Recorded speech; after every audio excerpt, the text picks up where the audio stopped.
So now what you're doing is you're adding responsibilities. So that's good. These are all good things because when we come in to get the job done right, we have to say, well, here's what we need to be doing. Now, if you start building that community and it starts to take off, there's an opportunity to garner more resources to say, look, we are the glue. So this is the most important community that we have inside the walls within our company. I love that. There's this notion that voice of customer coming from the contact center directly impacts revenue.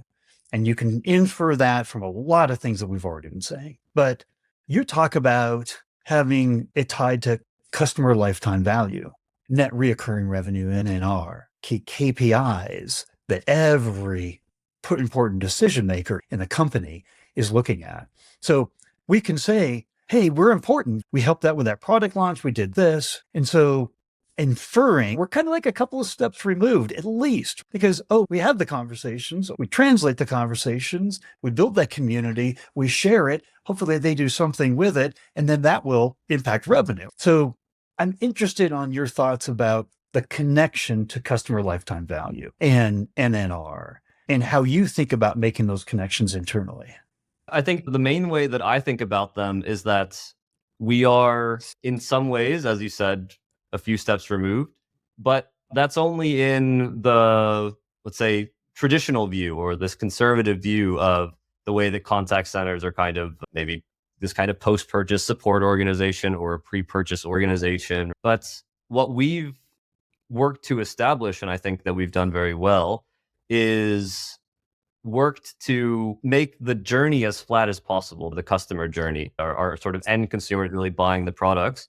If you start with this kind of idea of product development into the launch of the product and the marketing and the sales, and then this kind of post-purchase idea, we've tried to wrap it all back into a circle and make sure that there's a very strong feedback loop. No matter where that feedback from the consumer, where that voice of customer data is coming in along this journey, we want it all to be in one place ultimately.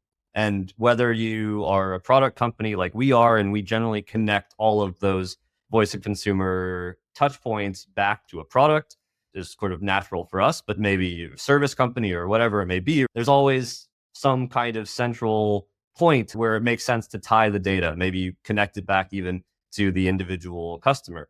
And then you simply have the customer's data being expanded with all of the feedback that they've provided you.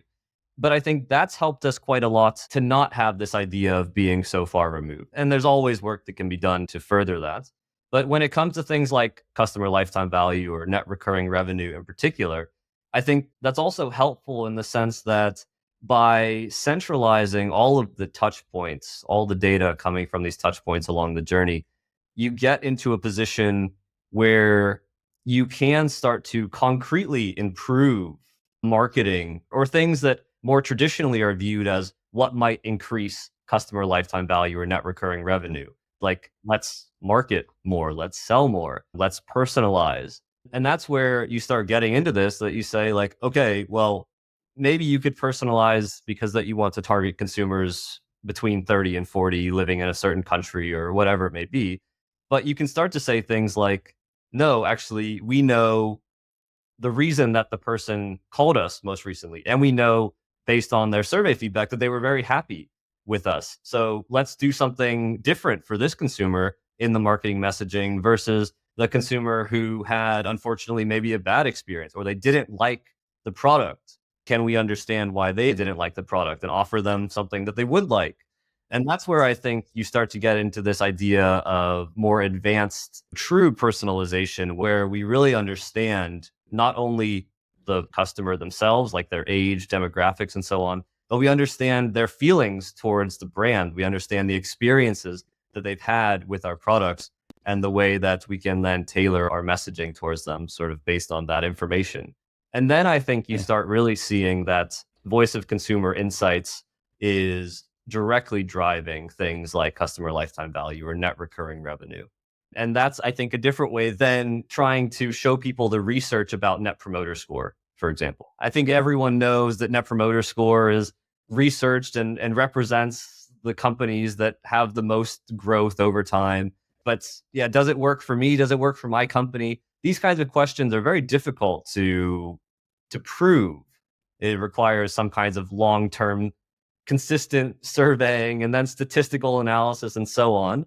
But it's much simpler, I think, to run A/B tests where you put some kind of very personalized messaging versus more standard message and then just show if that's working or not. So those are my ideas on how voice of customer drives these kinds of net recurring revenue ideas.